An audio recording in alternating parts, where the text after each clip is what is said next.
Okay, it's time for card number 2.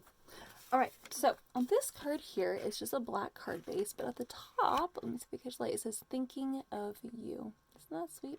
And it's in the kaleidoscope color, which means that when you're using your heat gun and you heat set it, the longer you hold the heat gun to it, now not too long, but the longer you hold it on there, the color actually changes from kind of like this blue to kind of this rainbow. Again, it's kind of iridescent color. It is beautiful. So I've heat set yours to be kind of rainbowy. So when you're looking at it, you're like, oh gosh, it kind of looks like rainbow. Yes, it does. I did that on purpose. Okay, so what we have here is we have this giant moon. Oh, just love this concept. Already, I'm just going to tell you right off the bat how happy I am with this. Okay, so what you're going to do is, very first, you're going to piece your little fairy together. You're just going to put a little bit of glue on the back. And you're going to take your little wings and you're just going to go ahead and piece that right on. Okay. All right, just like so. Okay, so the wings stick on the back like that. So this die kit comes with the wings separate from the body, so you can piece the 2 wings together to make a little butterfly, which I thought was kind of cool. So what we're going to do is we're going to have a little fairy sit here in front of the moon, but on a little branch. Yes, you're cutting the branch on your own, you guys. I know! How dare I? Guess what? If it's not that great, that's actually probably better. Yeah. So you're going to cut kind of one of these. Alright? Yes, one of these. It doesn't even need to be perfect. It can be wonky and strange and weird. Then you're going to cut out these little pieces that are already kind of tapered, and you're just going to continue to taper them. And you're going to turn around and you're going to cut off that little straight edge. So you're going to get a little tapered piece. Kind of looks like that. And you're going to get another little tapered piece. And you're just going to, with those pieces that are left over, you're going to continue to just cut them so that you don't get little straight edges on anything. And you create a bunch of these little tapered pieces, and none of them have a straight edge on either side. Okay, which means that like you didn't like, so like this here, this is a straight edge right here. I'm going to cut that so it's kind of wonky. Okay, so it should look more like this. So all of them should look something kind of like that. All right, so now take your little branch here. Now, some of you maybe don't know how a branch works. I'm going to show you.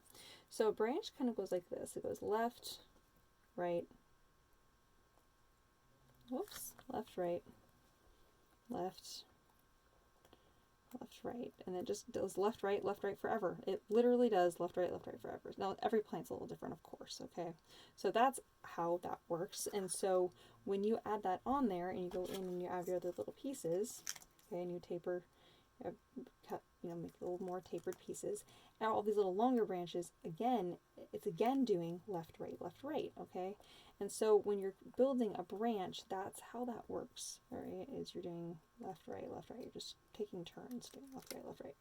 And so that makes a really quick and easy explanation for making a branch. And it does not need to be perfect, okay? So now that you have that understanding of how a branch works, we're going to make an old branch, which means that some of the branch pieces have broken off over time. Okay, we're making a faux one. So I'm going to go ahead and I'm going to paste my little branch down, so my first one here.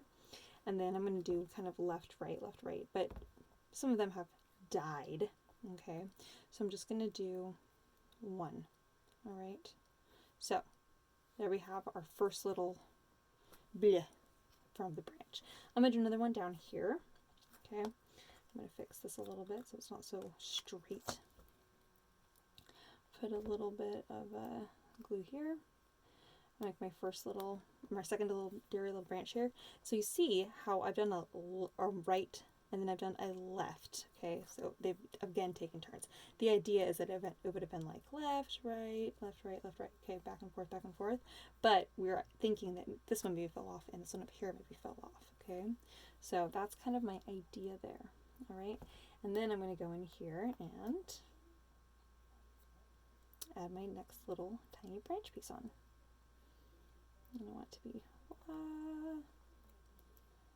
I want him to kind of aim kind of inwards just a little bit. Okay, so I'm going to leave it just, I'm going to add one more little piece down. It's going to be here at this very edge here.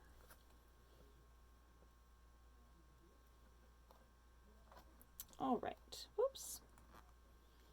Okay, so right, left, and then this is the right little sprocket there. Okay, so although I originally kind of showed you how a live branch would have been like left, right, left, right, left, right, and then that's where the little leaves would have all spawned from these little ends here.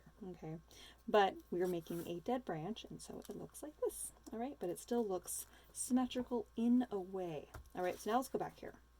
So the side that I pieced all that on, I'm actually going to flip it over because I don't want all of my glue and pieces to be showing. This glue is all going to dry clear eventually, but it doesn't dry clear at the moment. Okay, so now I can go in here and stick my branch on, and look how cool that is, you guys. Okay, so I'm going to actually hang this off the edge just a little bit. That's enough to keep my branch on there because I'm really happy with my branch. I'm leaving space at the bottom here because I'm going to add some twine and ribbon here at the bottom.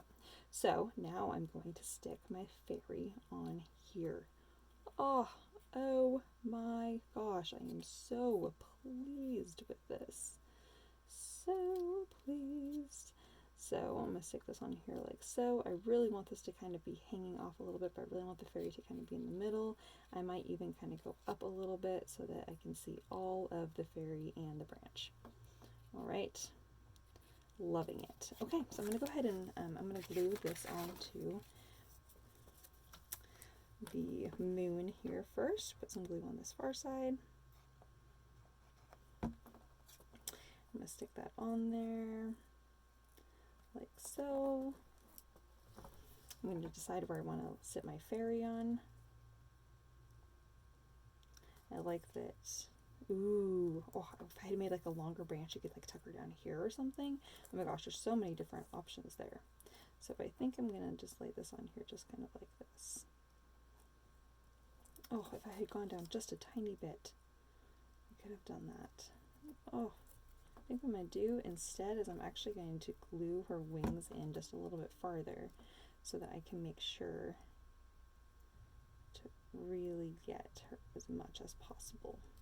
Because I really want all of her wings to be on this little moon.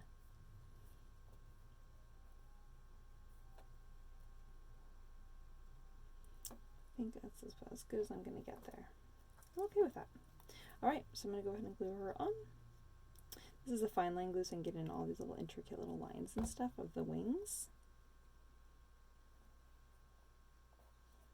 Alright, I'm going to go ahead and glue that down. Okay, now because I feel like this is kind of an empty space right here, I'm going to kind of finish this off by kind of adding some kind of dots like little fairy dust. Okay, because she kind of looks like she's kind of holding something anyway. And I'm going to add some tiny little just dots of miscellaneous kind of here and there. We're going to call this fairy dust. If you have like a little bug or little lightning bug you can add in there, you could do that too. Look how fun that is, you guys. Oh, I am just in love with that. All right, so now I'm going to go ahead and put that down there. Okay, I'm going to glue my circle on. I'm going to glue that on here, leaving some space at the very, very bottom. I'm going to let the circle go off the edge a little bit. I'm doing that on purpose. Okay. And I'm actually going to try this just a little bit because I decided I want my fairy to be a little bit more upright there. Okay. Alright, and now I'm going to go ahead and just trim this off right here. Alright, so now we have our very, very cool moon and our little branchy guy there, and it's just all looking very, very cool.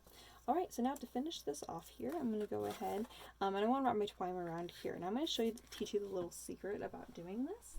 What you're going to want to do is if you have a little bit of an X-Acto knife, which apparently I don't know where mine is. What? There it is. So, oh my gosh, that's not an X-Acto knife. There it is. So you're going to take your X-Acto knife, and if you have an X-Acto knife, you can poke a hole right here at the seam, okay? And it's going to create this nice little slice. If you just press your X-Acto knife right there into the seam, you can actually string your twine through that little hole that you've just created. Sometimes I have to reuse my X-Acto knife to press the twine in that little crevice there. To get that going. Come on. All right. And then you can do that, of course, multiple times, which I am going to do that. I folded it in half so I can create a little bit more of a sturdy section there to poke through.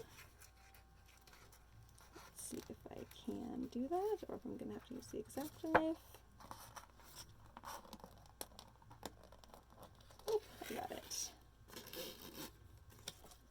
Okay, so you can string it through. I guess if you want to do it a third time, you certainly could. I don't think I'm going to. I think I'm just 2 is enough. Oh, but I did give you so much twine here. Oh, fine, we'll do a third time. We'll do one more time.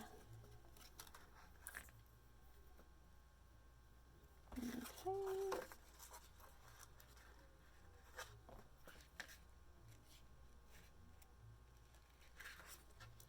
All right. So once you have your twine on through there,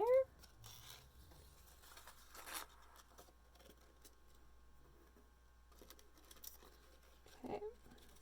Oh, did that come undone, or do you want to do it one more time? I did give you quite enough to do, or quite a bit, so you can do it however many you'd like. I think I'm going to do it a 4th time.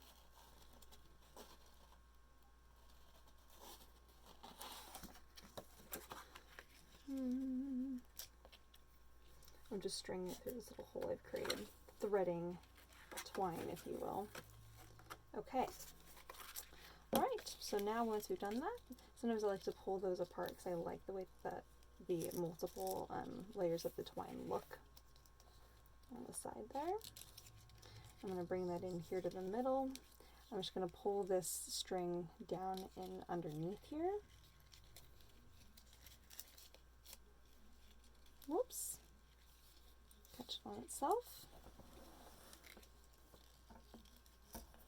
I'm going to pull that nice and tight there, and then I'm going to go ahead and tie myself a little knot. Tie this little piece underneath here too. Okay. So then I'm going to go ahead and tie that and pull those. I need to tie that just a little bit tighter there. I'm going to tie one more for good measure.